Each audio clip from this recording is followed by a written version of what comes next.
Chers auditeurs, bonjour. Heureux de vous retrouver. Permettez-moi d'abord de vous rappeler ce que vous voyez sur le tableau devant vous.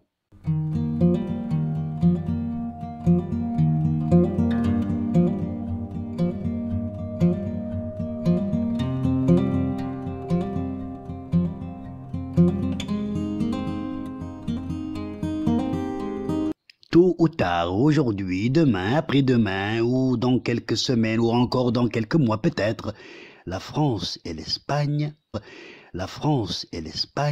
rejoindront l'Express occidental au Sahara marocain, mais sans occuper les derniers wagons, sûrement, car c'est certainement en première classe, dans la voiture première du train, qu'elles prendront place confortablement. Car la France et l'Espagne, beaucoup géographiquement, historiquement et culturellement plus proches du Maroc que les États-Unis, pourront-elles se laisser trop dispenser chronologiquement par les Américains au Sahara marocain, au plan économique, notamment en matière d'investissement, dans des domaines cruciaux? Je ne le pense pas. Et je n'avais pas tort, car voilà d'abord qu'en moins de 4 mois de ma prédiction, des voix françaises de l'Assemblée nationale s'élèvent officiellement pour demander que la France emboîte le pas aux États-Unis d'Amérique en rejoignant le train occidental des consulats au Sahara. Dans son édition du 25 mars 2021, le quotidien journal électronique maroco-belge, dénommé Mautini News, sous la direction de M. El-Hussein Ben Laïel, publiait sans commentaire une déclaration digne d'intérêt sur la question du Sahara marocain, dit occidental. Cette déclaration émanait du député français Laurent Garcia, dont voici les termes. Les États-Unis ont pris une longueur d'avance sur les Européens concernant le Sahara marocain. Je pense que l'idée va gagner du terrain en Europe à la lumière de notre passé commun et de notre avenir commun, humain et continental. Fin de citation. Cette déclaration de M. Garcia, qui, rappelons-le, est également maire de Laxou en Meurthe-et-Moselle, a été faite lors d'une rencontre avec le consul général du Maroc à Strasbourg, Driss El Qaissi.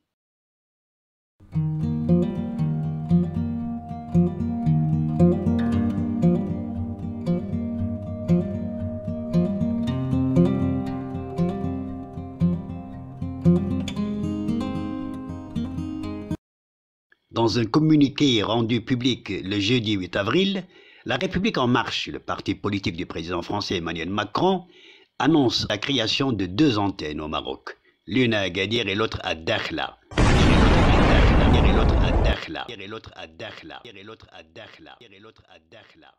Nous nous réjouissons particulièrement de la création du comité de La République en marche à Dakhla, situé dans les provinces du sud marocain, indique le communiqué du parti fondé par le président français, conjointement signé par le représentant de ce parti au Maghreb et en Afrique de l'Ouest, Jawad Boussakouran, et par Marie-Christine Verdier-Jouclas, porte-parole du groupe La République en marche à l'Assemblée nationale. Nous ne manquerons pas d'être présents pour son inauguration dès que les conditions sanitaires le permettront, précise le communiqué. Avec à Agadir, le comité de Dakhla viendra ainsi s'ajouter aux 27 antennes de La République en marche, déjà créées dans la zone géographique Maghreb et Afrique de l'Ouest. La formation des 2 nouveaux comités de La République en marche au Maroc, les premiers en cette année 2021, s'inscrit dans la dynamique du mouvement dans la région, le but étant de conforter le maillage de notre mouvement dans la circonscription du Maghreb et de l'Afrique de l'Ouest. Ainsi, le parti de La République en marche, lui, prend les devants. Et ces militants ne sont pas les seuls à le faire en France. De nombreuses personnalités françaises ont déjà clairement appelé leur pays à reconnaître la souveraineté du Maroc sur ses provinces du Sud. Par celles-ci, des personnalités de premier rang, dont Jean-Louis Borloo, ministre détenteur de différents portefeuilles ministériels, sans interruption de mai 2002 à novembre 2010, et numéro 2 du gouvernement français à partir de 2007, ou encore l'ancien ministre d'État François de Rugy. François de Rugy n'a d'ailleurs pas hésité à clairement expliquer qu'il devient nécessaire de changer de paradigme en Europe, et tout particulièrement en France, sur la question précise du Sahara marocain. La déclaration américaine, dit-il, reconnaissant la marocanité du Sahara, permet d'avancer vers une résolution durable de cette situation, qui n'est pas tenable dans le temps et il n'est pas souhaitable qu'il y ait une sorte de conflit gelé qui ne tient pas compte des réalités qui existent maintenant depuis plusieurs dizaines d'années. » Fin de citation. Parmi ces personnalités, il y a aussi Bruno Fuchs, député du MoDem, faisant partie de la majorité présidentielle, également membre de la Commission des Affaires étrangères à l'Assemblée nationale. La France continue de considérer le plan d'autonomie proposé par le Maroc comme une solution juste, réaliste et durable pour résoudre le conflit du Sahara. Et le Maroc peut compter sur la France, qui le considère comme un partenaire extrêmement solide, fiable et de long terme sur un grand nombre de sujets, ainsi que sur sa capacité à développer des processus d'autonomie, a-t-il déclaré. Christian Cambon, président de la Commission des Affaires étrangères, de la Défense et des Forces armées au Sénat français, ne dit lui aussi pas autre chose. Je cite, « La France a toujours rappelé qu'elle soutenait la solution d'autonomie comme un élément constructif d'une solution durable et pacifique au conflit du Sahara. Nous avons rappelé ces principes et nous prenons acte de cette reconnaissance des États-Unis qui peut, à notre sens, faire évoluer dans le sens de la paix et du développement de cette région. » Fin de citation. Ou encore Pierre-Henri Dumont, député du parti Les Républicains à l'Assemblée nationale française. N'a-t-il pas alerté la France sur la marocanité du Sahara en l'appelant à la sagesse et la clairvoyance politique en décembre 2020, soit aussitôt après la proclamation américaine? Voici ce qu'il déclara officiellement à la MAP le 16 décembre écoulé. Je cite. « Sincèrement, le décret signé par Donald Trump est une décision qui peut faire bouger les lignes et qui les fera bouger. Car il semble évident à la lecture des traités internationaux que la souveraineté marocaine sur le Sahara ne fait l'objet d'aucune discussion possible.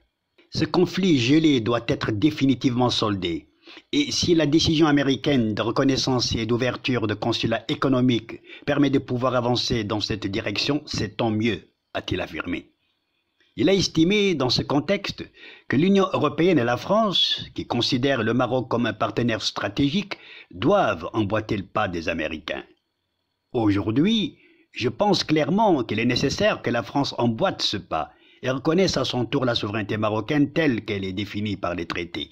Selon lui, la France doit clarifier sa position, d'autant plus que le Maroc, pays partenaire, est garant de la stabilité au Maghreb, en Afrique et dans le pourtour méditerranéen. Ce qui est sûr, c'est qu'aujourd'hui, un des pays qui est garant de cette stabilité au Maghreb, en Afrique et dans le pourtour méditerranéen, en particulier dans sa partie sud, c'est le Maroc. Aujourd'hui, le Maroc est un îlot de stabilité du Maghreb en particulier et d'une partie du continent africain, de par la solidité de ses institutions, de par aussi la monarchie incarnée par le roi Mohamed VI. Cela permet de marquer vraiment une différence avec les autres pays qui composent ce continent, a-t-il indiqué, estimant que vouloir déstabiliser par une non-prise de décision, un non-respect des traités, un des seuls pays qui est gage de stabilité, est une erreur.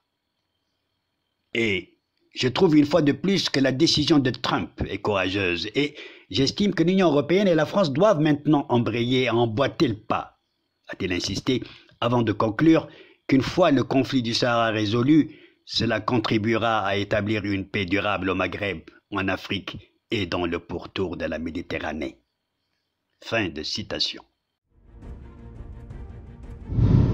Nous avons passé en revue un échantillon significatif de l'élite politique française, de gauche, de centre, de droite, socialistes et libéraux, ministres et parlementaires, partageant unanimement la conviction de la marocanité du Sahara en soutenant le système d'autonomie comme solution politique au conflit du Sahara, préconisé et adopté d'ailleurs par le Conseil de sécurité depuis maintenant 14 ans, jour pour jour, avril 2007, on le sait. D'ailleurs, l'autonomie au Sahara que soutient donc l'ONU, l'Union européenne, l'Union africaine, bref, la communauté internationale, traduirait-elle autre chose que la marocanité du Sahara? Car on n'a pas besoin d'être docteur en droit international ou en droit constitutionnel pour comprendre que l'autonomie au sein d'un État ne signifie pas indépendance de la région concernée. D'où l'absurdité donc de parler de référendum d'autodétermination chez les Algériens dans la perspective d'un nouvel État au Sahara par séparatisme.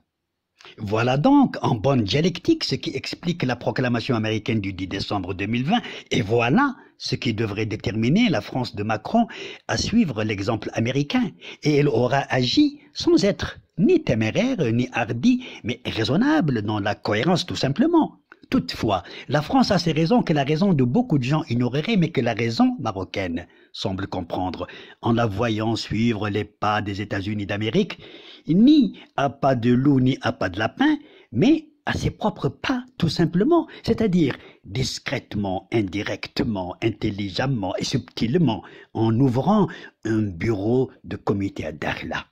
Une manière peut-être de descendre en pente douce, descendre en pente douce, descendre en pente douce, descendre en pente douce.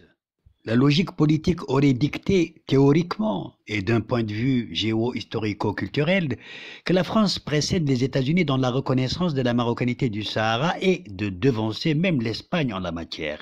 Car non seulement par rapport à Washington, cela paraît évident sans avoir été pourtant le cas, là où donc les Américains ont damé le pion aux Français, mais aussi vis-à-vis de l'Espagne, dans la mesure où c'est grâce à la France que l'Espagne, sous-locataire de son protectorat au Maroc septentrional, a pu également occuper le Maroc méridional. S'étant laissé devancer par Washington, Paris s'est finalement avisé en ce mois d'avril 2021 à éviter la même situation face à son ancien allié colonial, riverain. En fait, la décision du parti de Macron est perçue par les observateurs comme un coup dur porté au régime algérien.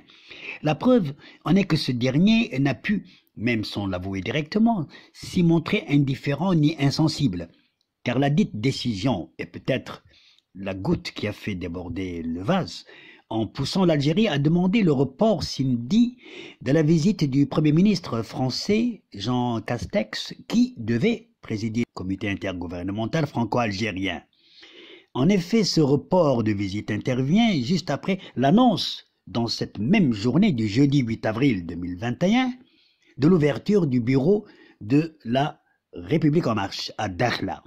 Car ce parti n'est pas une association culturelle ni une structure sociale de bienfaisance. C'est un parti politique, et pas des moindres, car ce n'est même pas non plus un parti d'opposition, mais un parti au pouvoir, un parti gouvernemental, un parti présidentiel.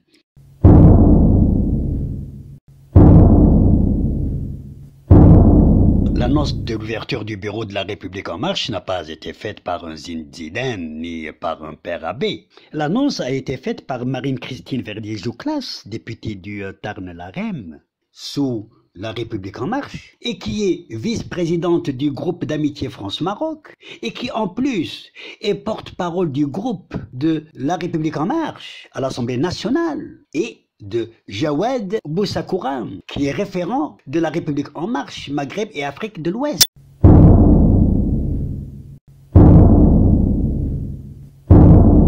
Par deux personnalités politiques de haut niveau au sein du parti qui gouverne au pouvoir. Et à Dakhla, ce bureau sera animé par Claude Fraissinet. Eh bien, Claude Fraissinet n'est pas non plus le gérant d'une maison de bienfaisance, ni un moine. C'est le délégué régional de la Chambre française de commerce et d'industrie au Maroc, qui, rappelons-le, est actif dans cette région sudiste depuis de nombreux mois.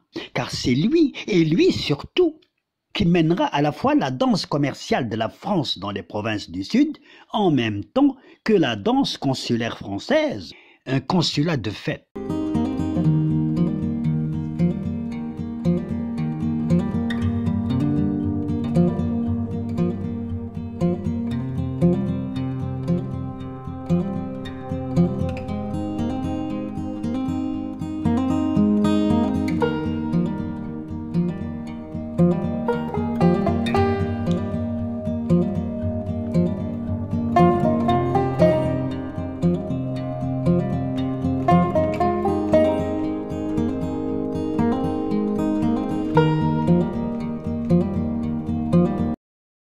Le bureau vient renforcer notre présence auprès des Français de cette zone.